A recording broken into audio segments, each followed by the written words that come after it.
Media సోదరులకు నమస్కారం. ఈ దినం సాక్షి దినపత్రికలో నా పైన కొన్ని ఆరోపణలు చేస్తూ వాస్తవాలన్నిట్లు ప్రచురణ చేయడం అనేది చాలా బాధాకరం. ఏదైనా వాస్తవాలు ఉంటే బయటికి వ్యక్తపరచమని చెప్పి నేను కోరుతా ఉన్నాను. అదేవిధంగా సాక్ష్యాలను కూడా తీసుకురావాలని చెప్పి కోరుతా ఉన్నాను. ఎందుకంటే ఈ స్వేచ్ఛాయుత భారతదేశంలో ఈ రకంగా అసత్య ఆరోపణలతో ప్రచురణ చేయడం అనేది చాలా బాధాకరం. కడప జిల్లాలో టీఎన్ఎస్ఎఫ్ జిల్లా అధ్యక్షుడిగా 1.5 సంవత్సరం కాలం పాటు నేను పనిచేస్తా ఉన్నాను. ఏ రోజు కూడా ఎక్కడ కానీ నా మీద ఇంత చిన్న అవినీతి కూడా మచ్చ కూడా నాకు ఎక్కడే కానీ లేదు అనేది చాలా గర్వంగా చెప్పుకోగలుగుతా ఉన్నాను నేను.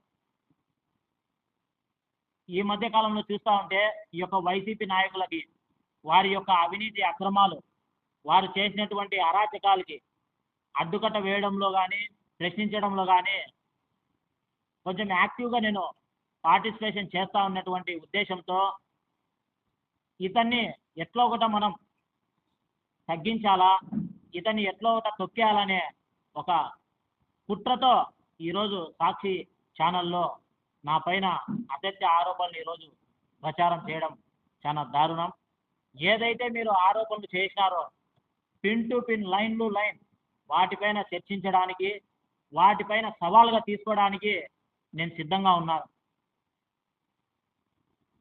ఈరోజు చూసుకున్నట్లయితే కూటమి ప్రభుత్వం అధికారంలోకి వచ్చిన తర్వాత చూసుకుంటే ఎంతోమంది ప్రజలు, విద్యార్థులు అందరూ కూడా సంతోషంగా వ్యక్తం చేస్తూ ప్రతి ఒక్క ప్రజానికం ఆనందోత్సవంలో సుపరిపాలన అనేది ఈ యొక్క డోర్ టు డోర్ ఈరోజు తిరుగుతా ఎమ్మెల్యేలు, ఎంపీలు, మంత్రులు ప్రజలతో మమేకమైతా ప్రజలు కూడా ఎంతో సంతోషాన్ని ఈరోజు వ్యక్తం చేస్తూ ఉన్నారు.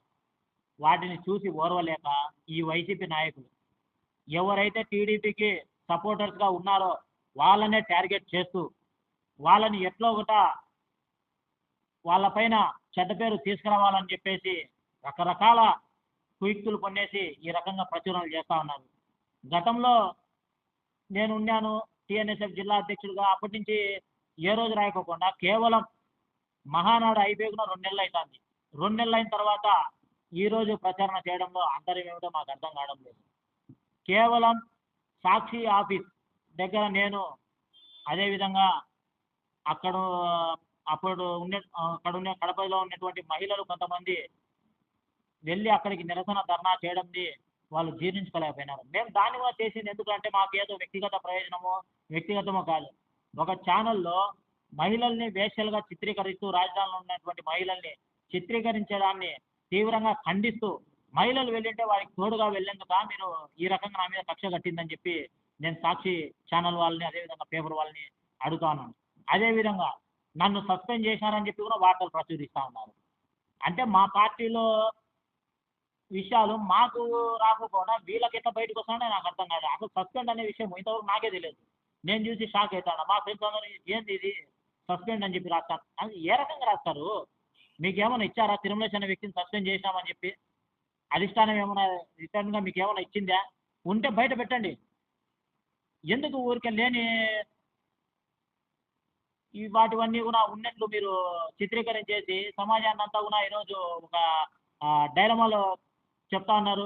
మీరు టైం గడవకపోతే, మీకు టైం పాస్ కాకపోతే, ఛానల్కి రేటింగ్ రాకపోతే వేరే రకం కథనాలు తీసుకోండి. అంతేగాని ఎవరైతే యాక్టివ్ ఉన్నటువంటి నాయకుల్ని టార్గెట్ చేస్తూ వాళ్ళకి అవినీతి అనే రంగు రుద్ది వాటిని భూతత్వంలో వేసి చూపించినట్టు చూపిస్తూ ఉన్నారు. ఈరోజు చూస్తే మీ వైసీపీలో ఉన్నటువంటి నాయకులు అవినీతిలో చిక్కుకొని పోయి జైళ్ళ చుట్టూ తిరుగుతూ ఉన్నారు, జైళ్ళలో పడతా ఉన్నారు. వాళ్ళ గురించి ప్రచారం చేయండి అయ్యా. వేల కోట్లు, లక్షల కోట్లు అవినీతి చేసినట్టు. అదేవిధంగా మంత్రి నారాయణ గారిని 12 లక్షలు నేను డిమాండ్ చేసినట్ట. ఇంతవరకు మంత్రి నారాయణ గారితో మాట్లాడిందే లేదు నేను. దానికి సంబంధించిన యజమాన్యం వాళ్ళతో మాట్లాడిందే లేదు. 12 లక్షలు డిమాండ్ చేయడం నా స్థాయి ఎంత, ఆయన స్థాయి ఎంత? ఆ మంత్రి గారిని నేను 12 లక్షలు డిమాండ్ చేస్తానా? అసలు ఏం మాట్లాడుతాడు నాకు అర్థం కావడంలే. వీళ్ళకు అర్థం కావడంలే, పిచ్చి ఎట్లా పోతుందంటే పీక్ స్టేజ్కి పోతుంది, ఏం చెప్పాలనేది తెలియడంలే. ఇట్లుంది ఈ యొక్క వైసీపీ నాయకుల యొక్క తీరు.